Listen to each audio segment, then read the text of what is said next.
लोकसभा में बोलने के दौरान पीएम मोदी का राहुल गांधी को जवाब, कहा पूरे हिंदू समाज को हिंसक कहना गंभीर विषय। अमित शाह ने कहा माफी मांगे राहुल।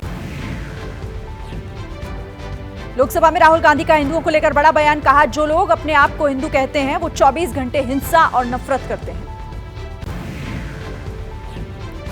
हंगामे के साथ शुरू हुई लोकसभा में सदन की कार्यवाही। बीजेपी सांसद अनुराग ठाकुर ने धन्यवाद प्रस्ताव पर चर्चा की शुरुआत की। राष्ट्रपति के अभिभाषण पर चर्चा के दौरान सदन में बोली बांसुरी स्वराज, कहा पीएम मोदी पर विश्वास की वजह से एनडीए को तीसरी बार मिला जनादेश। सरकार ने जो कहा वो कर दिखाया। लोकसभा की कार्यवाही शुरू होते ही विपक्ष का जबरदस्त हंगामा, माइक बंद रखने का आरोप लगाया। सदन में माइक बंद किए जाने के राहुल गांधी के आरोपों पर स्पीकर सख्त, कहा आसन पर बैठा व्यक्ति माइक नियंत्रित नहीं करता। अध्यक्ष के अलावा सभापति पैनल के सदस्य भी बैठते हैं आसन पर। राष्ट्रपति के अभिभाषण पर चर्चा के दौरान मल्लिकार्जुन खड़गे का केंद्र सरकार पर हमला, बोले 10 साल में संविधान को किया गया कमजोर, जनता ने दिया जवाब। राज्यसभा की कार्यवाही 2:15 बजे तक के लिए स्थगित हुई थी।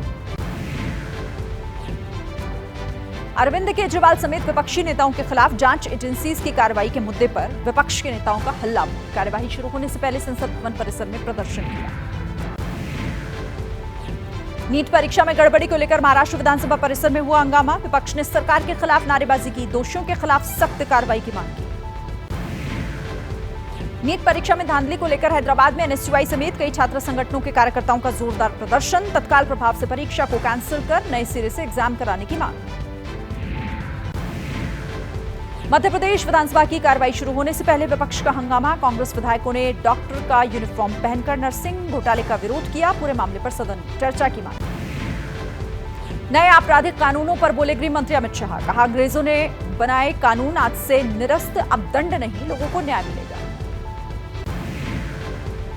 दिल्ली के कमला मार्केट पुलिस थाने में दर्ज की गई नए क्रिमिनल लॉ लागू होने के बाद पहली एफआईआर। नए कानून को लेकर थाने में पुलिस कर्मचारियों और इलाके के लोगों की ब्रीफिंग हुई। नए कानून लागू होने के बाद दिल्ली में पंकज कुमार नाम के शख्स के खिलाफ पहली एफआईआर दर्ज। नई दिल्ली रेलवे स्टेशन के बाहर रेहड़ी लगाता है पंकज। नए कानून और कुकरैल किनारे बसी बस्तियों के ध्वस्तीकरण के विरोध में सीपीआईएमएल का प्रदर्शन। नए कानून को रद्द करने समेत मकान मालिकों को मुआवजा देने की मांग। पश्चिम बंगाल में बीच सड़क पर महिला को बेरहमी से पीटने का आरोपी ताजमुल हक उर्फ जेसीबी गिरफ्तार। अरेस्टिंग के बाद पुलिस ने स्थानीय अस्पताल में मेडिकल कराया। नॉर्थ दिनाजपुर में महिला से पिटाई के मामले पर दिल्ली से लेकर बंगाल तक हमलावर हुई बीजेपी। महिला विधायकों ने ममता सरकार के खिलाफ प्रदर्शन किया, जमकर नारेबाजी की। पश्चिम बंगाल में महिला को सरेआम पीटने पर बीजेपी अध्यक्ष जेपी नड्डा का ममता सरकार पर हमला, बोले संदेश खाली हो उत्तर दिनाजपुर हो, दीदी का पश्चिम बंगाल महिलाओं के लिए असुरक्षित है। बंगाल में सरेआम महिला की पिटाई के बाद ममता सरकार पर बीजेपी हमलावर, ममता बनर्जी से मांगा इस्तीफा। गौरव भाटिया ने पूछा पूरे मामले पर खड़गे, अखिलेश, आम आदमी पार्टी चुप। बंगाल में महिला से बेरहमी करने वाले दोषियों पर एसपी सांसद डिंपल यादव ने कड़ी कार्रवाई की मांग की। कहा मणिपुर मामले पर भी कड़ी कार्रवाई करे सरकार। समाजवादी पार्टी के राष्ट्रीय अध्यक्ष अखिलेश यादव का जन्मदिन आज। संगम नगरी प्रयागराज में कार्यकर्ताओं ने संविधान की कॉपी को हाथ में लेकर काटा केक।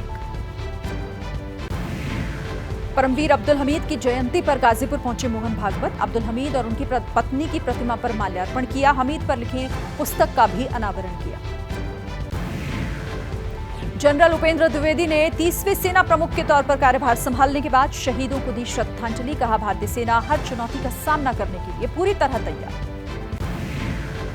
मथुरा में पानी की टंकी गिरने का सीसीटीवी फुटेज सामने आया। कल शाम धराशायी हुई थी पानी की टंकी, 2 लोगों की हुई थी मौत। गुजरात के अहमदाबाद में 2 कारों के बीच जबरदस्त टक्कर, गाड़ियों के उड़े परखच्चे, 3 लोगों की मौके पर हुई। मध्य प्रदेश के डिंडौरी में बारिश की वजह से निर्माणाधीन मकान गिरा। मलबे के नीचे दबे 3 मजदूर, रेस्क्यू कर 2 को निकाला गया, 1 मजदूर की मौत। महाराष्ट्र में लोनावला में छुट्टियां मनाने गए एक ही परिवार के 5 सदस्य पानी के तेज बहाव में बह गए। पहाड़ी पर झरने के पास हुआ हादसा, 4 के शव मिले, 1 की तलाश जारी। महाराष्ट्र के लोनावला में रेस्क्यू ऑपरेशन जारी, 1 बच्ची का शव मिला, 1 की तलाश जारी। रविवार को अंधेरा होने की वजह से रोका गया था रेस्क्यू ऑपरेशन। मूसलाधार बारिश की वजह से केरल के वाटरफॉल में बढ़ी पानी की धार, घूमने जाने वाले पर्यटकों को किया गया अलर्ट। महाराष्ट्र में भारी बारिश की वजह से अजंता गुफा का नजारा हुआ मनमोहक। गुफा का बड़ा झरना हुआ ओवरफ्लो। अजंता गुफा का सप्तकुंड झरना दुनिया भर में मशहूर है। दिल्ली में आज से पूरे सप्ताह जमकर बरसेंगे बादल। 30 से 40 किलोमीटर प्रति घंटे की रफ्तार से चलेंगी धूल भरी आंधी। पिछले दिनों हुई बारिश से अब भी कई इलाकों में जमा हुआ है पानी। हरिद्वार में भारी बारिश की वजह से शहर के कई हिस्सों में जल जमाव। पानी में फंसी कई गाड़ियां, आवाजाही भारी परेशानी। गुजरात के गांधीनगर में भारी बारिश की वजह से बढ़ी लोगों की मुश्किलें। बारिश की वजह से सड़क का बड़ा हिस्सा धंसा, फंसी कार। हरिद्वार में भारी बारिश के बाद उफान पर गंगा नदी। डामकोठी में गंगा का जलस्तर 15 फीट से ऊपर गया। मौसम विभाग ने आज से लेकर 4 जुलाई तक भारी बारिश का पूर्वानुमान जताया। एमपी के गुना में लगातार बारिश की वजह से सिंध नदी में अचानक बढ़ा पानी। रेत निकाल रहे ट्रैक्टर ट्रॉली पानी में डूबे। असम के कोकराझार में हाथी का बच्चा नदी के तेज बहाव में फंसा। वन विभाग के कर्मचारियों ने बच्चे का रेस्क्यू किया। अमरनाथ यात्रा के 2 दिनों के भीतर 28,544 तीर्थयात्रियों ने किए पवित्र गुफा के दर्शन। पहले दिन अमरनाथ पहुंचे 13,827 तीर्थयात्री।